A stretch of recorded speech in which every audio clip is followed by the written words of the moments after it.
Johnny Cik duduk dekat RAR Seremban nak menghala ke selatan. Biasa kan ni.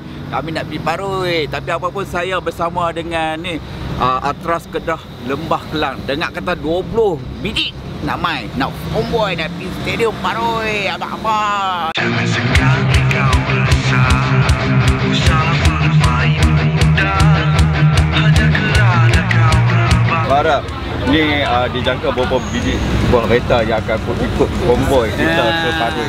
Okey, insyaAllah kalau tak ada apa-apa halangan, kita jangkakan 40 biji kereta daripada Lembah Kelang lah.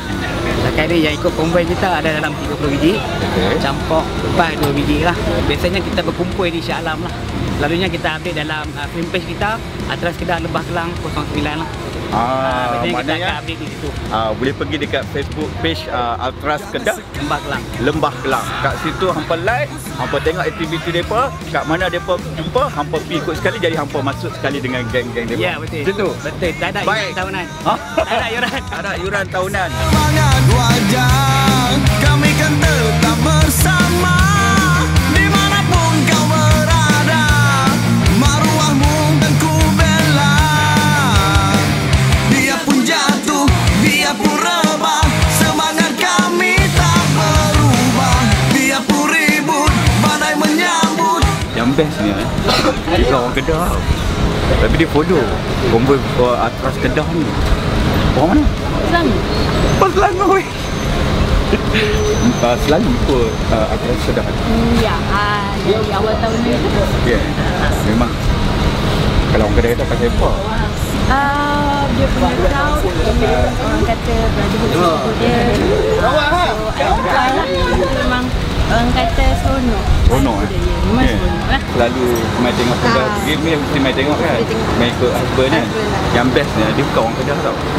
Orang mana? Orang Johor. Orang Johor. Pasal apa ni? Kenapa yang orang kata begitu prihatin kepada Kedah ni? Support minat husband. Minat husband pasal sokong negeri sekali Kena ni. sokong.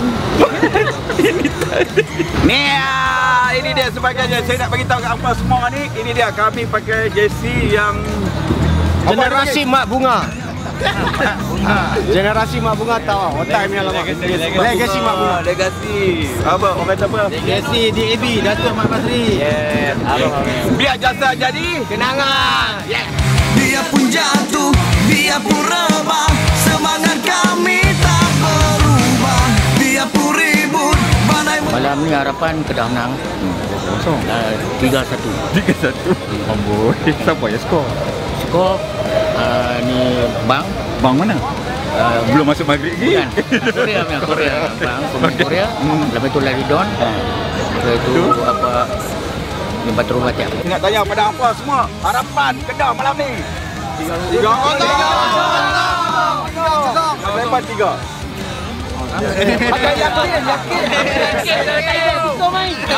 Betul yang. Baik, bagilah semangat untuk skuad Kedah. Pulun. Semoga Kedah menang malam ni. Pulut Kedah pulut. Harapan Kedah menang 3-0. 3-0. Ya. Siapa skor? Patrol Sandro apa ni? Redon. Redon dan Tayu.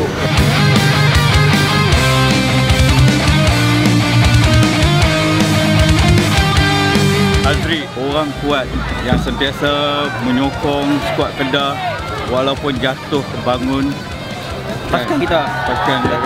Jadi dia ni seorang, orang kata apa, seorang yang sanggup berkorban, mengorbankan dari segi duit dan segalanya untuk sama-sama menyokong. Walaupun di mana jua skuad Kedah pergi, dia pasti sampai.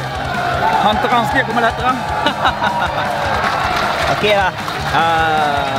Kita punya itu satu penghormatan bagi saya. Kita pun tak mencari benda-benda tu sebab kita ke sana ke sini ke situ ke sana hanyalah ikhlas mata-mata untuk menyokong pasukan Kedah kita yang tercinta lah kan. Bukan kata kita ni ada apa-apa kepentingan, tapi terdidik dengan semangat kecintaan tu untuk menyokong pasukan Kedah. Tak kira dalam apa saja situasi, kalah atau menang, ingin sentiasa berada di sisi mereka. Itu salah satu cara untuk saya tunjukkan rasa cinta kita pada negeri kita. Kita bersama dengan pemain base kita. Walaupun tengok badan dia tak nampak base sangat. Dia punya dagu je. Ni dah mak dagu. Nama dia mak dagu. Betul kan? Betul. Panggil dia ada. Ya. Mak dagu ni mai daripada mana? Saya main daripada Shah Alam. Shah Alam ya? Oh tak jauh mana? Tak jauh mana? Betul? Saya bekerja di Shah Alam. Bekerja di letak kampung tu dia letak lah. Dah lama main base ni? Base ni saya baru lagi dalam ni. Baru lah? So cukup hari ni memang 1 tahun lah. Baru 1 tahun. 1 tahun dah lama dah tu. Dah cekap dah. Jadi, dari main base ni, kata-kata semangat untuk sepak bola sepak Kedah kita. Okey. Saya nak ucapkan buat persatuan KFA buatlah yang terbaik dengan gol yang bertubi-tubi. Saya pun mengharapkan lebih 2 gol daripada pihak lawan. Ini dia orang yang dipanggil kaki kapur. Kikapu. Kikapu. Kikapu. Okey bro. Kita sikit lah. Malam ni nak nyanyi apa lagu? Malam ni kita kalau boleh kita chan tim dia mana untuk game semangat untuk pasal kita. Berapa lagu lah agak-agak ya? Lagu kita tak menentu je lah. Kadang kita main 7-8 lagu tikuk kita main tadi. Jadi harapan. Harapan kami semua yang Kedah sampai daripada Johor, Kedah Lostak, daripada Shah Alam, Ni main daripada mana? Lostak. Dan mana-mana lagi harapan kami nak menang lah kami. Pokoknya lebih daripada 2 gol lah untuk game away ni. Untuk sesa dekat Dawaman nanti. Coba dia. Dan Agun. Lagi sekali dia gol. Ini dia sebagai daripada kawan Atras Kedah yang sanggup berusaha, sanggup memperjuangkan